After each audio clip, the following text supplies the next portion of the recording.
Kelly, my musical partner in crime when I was 15 years old. We went to high school together. And across the street was this great place of communion and of fellowship. It was affectionately known as Henry's Arcade. And I was in there hanging out, and in walks Kelly, this cool guy, you know, just walking in, and he had some drumsticks. He was sitting down, he was just air beating to the song. I said, "Hey, you play drums?" And he said, "Yeah, I do."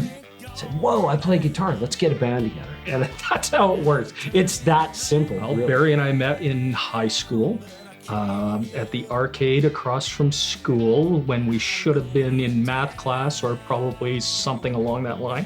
I think I majored in foosball that year. But Barry came over. I don't remember, we had some mutual friend. I don't remember who the mutual friend was that introduced us. I think it might have been Ryan Rothermel that introduced us. And Barry was, like Barry was saying, had my drumsticks, and I don't know why I had drumsticks. I didn't even own a drum set at the time. Probably because my dad had a set and I'd been down to see my dad, and that's probably grabbed a pair of his sticks at the time. And, you know, trying to look cool, I guess. Barry asked me if I could play drums. I lied through my teeth and said yes.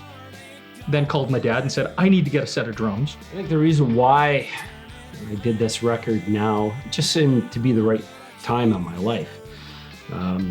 Both myself and Kelly, we had a little time on our hand, and I remember him sitting as he was helping me with something, and looks over at me, he says, "Dude, why don't we just go to the studio and let's finish what we started 20 years ago." Or pardon me, every time I throw out a little nugget of an idea, Barry will take it and run with it. So I had probably casually mentioned that we should do some stuff, and next thing I know, we're going out to OCL to look at a studio, and we're booking it, and away we go. So that's pretty much why we did it now. We got a weekend to get it done. I think we had 6 songs originally. Two of them we ended up not using, I believe.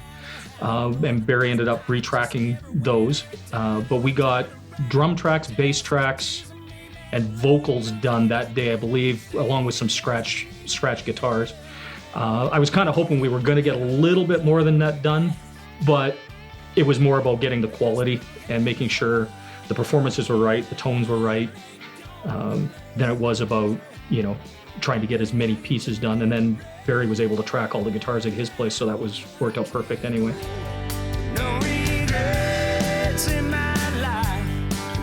When Kelly and I decided we were going to do this record, I had some songs that I felt good enough to put on this little record, but I knew I needed to write some more. So I got in a songwriting mode. I'm a guitar player, that's what I like to do, and I record music and stuff like that, but I'm purpose driven, and I had to write some music. So I was in my little studio at the time, and a lot of times for me, I kind of go back to how Eddie Van Halen did it. He would come up with a riff and give it to David Lee Roth, and that's how they would do it. Same thing with Aerosmith and those guys.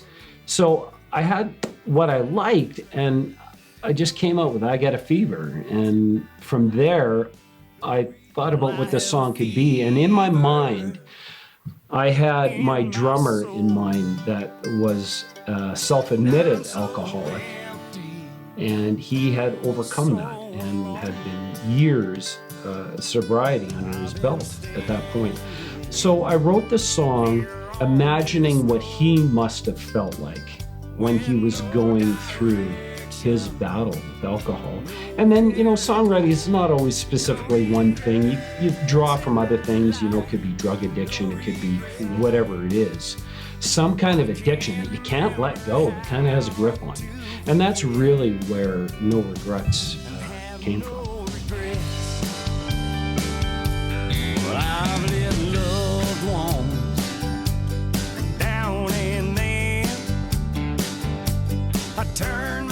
No Regrets, that song struck me right from the opening line. So getting that opening line so that it hit people right away was kind of the focus of that song. It seemed kind of crazy that like the first 5 seconds of the song was kind of the focus of that mix. But once I got that right, everything else kind of fell into place. When that wasn't right, nothing else seemed to work in the mix. So that particular one, it was all about the harmonies and the melody on that one. And have no regrets. If I had $1 for every wrong I've done.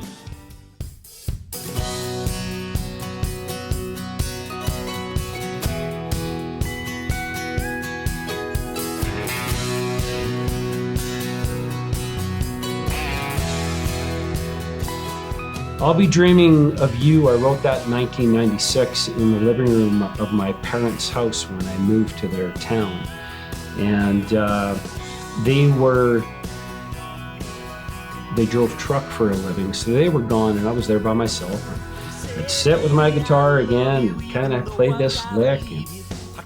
And I thought about my mom and her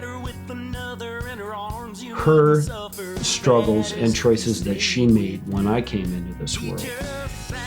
And that's where that song came from. And that one is a personal experience. It's embellished a little bit in spots, but that one's from my mom. All about my mom.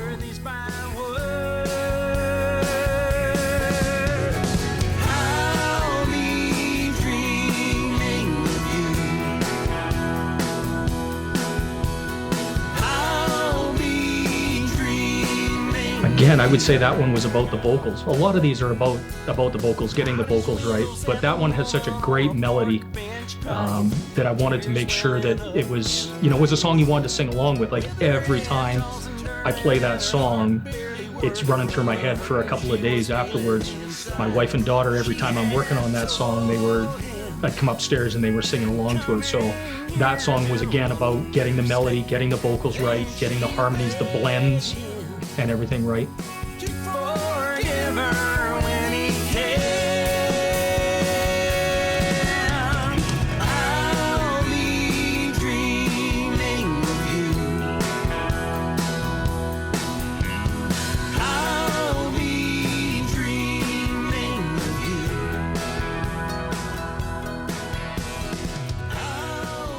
This one was written for this record specifically. And I remember being in my basement and I was working with some piece of equipment. I just got my Digi 04 or something like this. It's a little board. And I'm playing around with it. And I came up with a little beat and a guitar riff and it just came up. And from there, that's all I needed. And I just kind of wanted a sassy song as a country note. However, I felt that it was pretty catchy and I really liked it and a lot of people do. So it made the record. And that song, I wanted it to be just what it is. You listen to the words, pretty much tells you the whole story of that song, I think. What do you think? There's something going on and I can take that.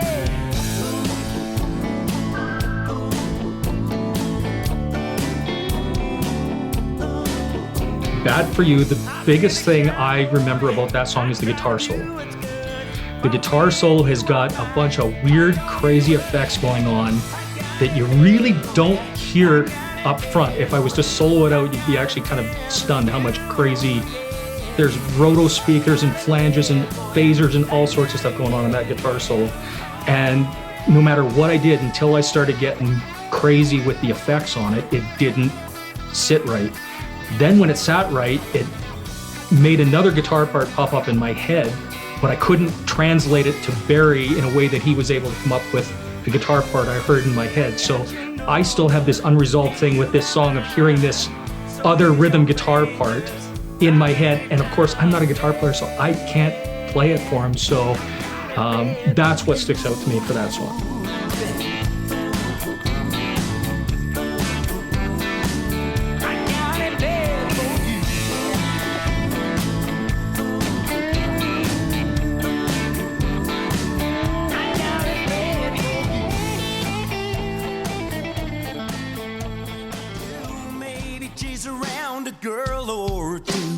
My wife, who's an extraordinary singer in my mind, and in my ear.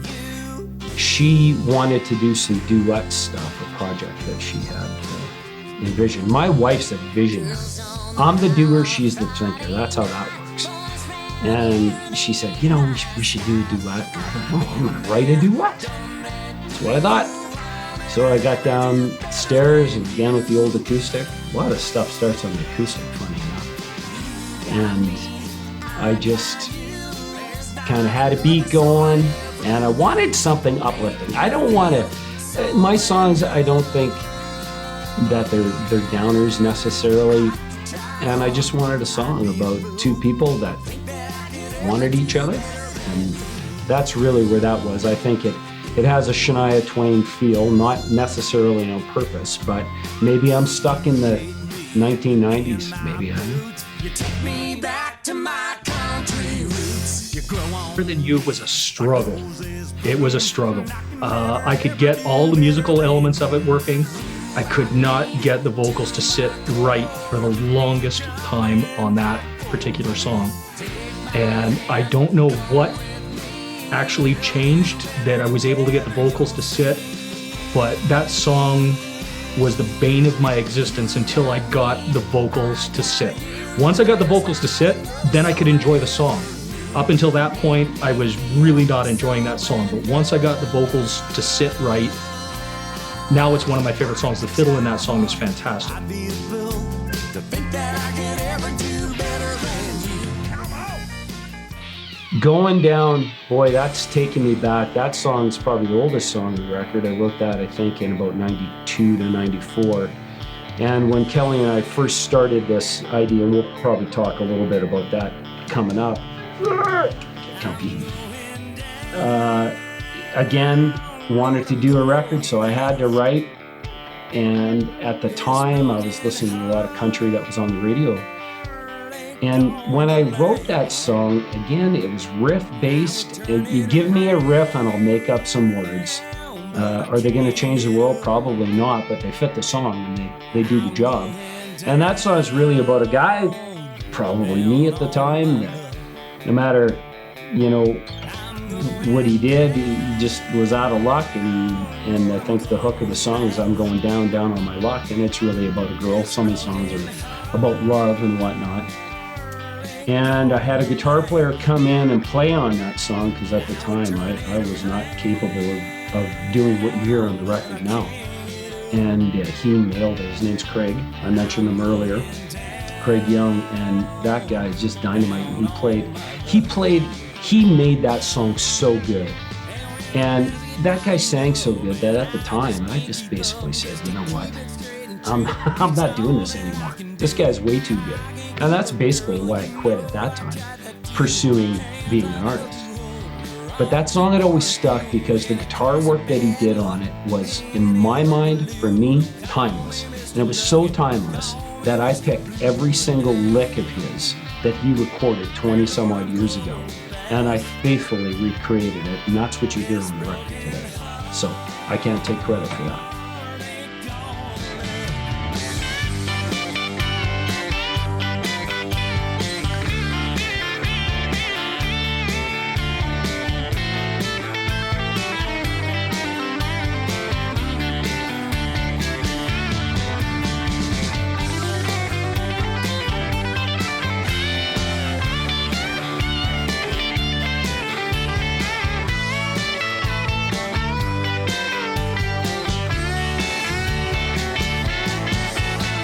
The guitar solo is amazing.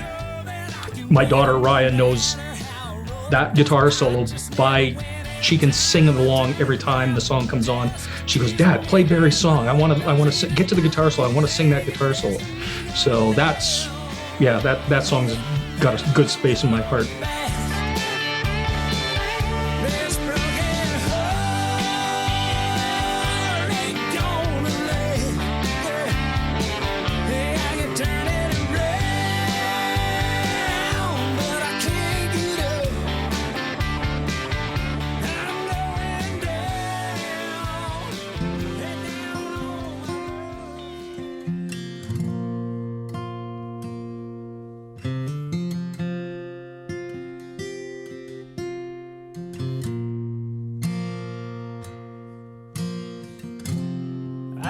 can see you from the corners of my eyes.